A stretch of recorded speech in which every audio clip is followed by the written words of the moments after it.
La géologie, ça va être la pierre angulaire qui vient rassembler les différents savoirs. C'est plutôt de bon augure de pouvoir décomplexer l'accès au public à la géologie.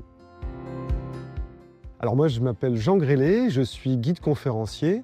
J'exerce principalement sur le territoire du Minervois au Caroux et également dans le pays d'art et d'histoire, du pays au Languedoc et vignoble. En tant que guide conférencier, ma sensibilité va tendre plus vers l'histoire de l'art, l'architecture et les techniques du bâti, puisque j'ai une expérience professionnelle également dans le bâtiment. Et la géologie, ça venait manquer dans ma compréhension des choses. C'est un domaine que je voulais approfondir depuis longtemps, mais je me sentais assez peu légitime.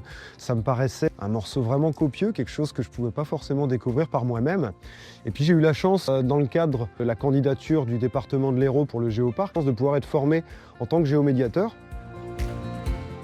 Et donc ici, Roquebrun, une petite bourgade qui est entre les hauts cantons de l'Hérault et puis la plaine biterroise, qui a un patrimoine géologique réellement intéressant, qui a été mis en valeur au cours des siècles, à travers notamment le travail du marbre, puisqu'on a aussi dans nos montagnes, on a une richesse minière. La géologie, on ne peut pas la déconnecter non plus des ressources du sous-sol. Toute la vallée de l'Orbe, en fait, qu'elle soit à partir de Roquebrun jusqu'au mont du Caroux, ça me paraît être un endroit extraordinaire. Il y a plusieurs géosites qui se trouvent sur ce territoire-là, qui est encore assez sauvage, assez peu connu, et qui pourtant permet aux visiteurs de voyager dans le temps, dans l'espace, de découvrir, de vivre des aventures en fait, assez facilement près de chez soi et en ayant quelques clés de compréhension, que ce soit d'un point de vue historique ou scientifique. Ça permet aux visiteurs de comprendre son environnement.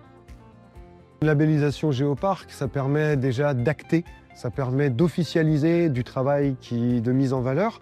Ça permet également d'avoir une reconnaissance, une légitimité internationale, puisque l'UNESCO, depuis sa création, préserve, sauvegarde, met en valeur différents sites. Et de pouvoir être mis dans ce réseau international, c'est vraiment une chance pour ce territoire.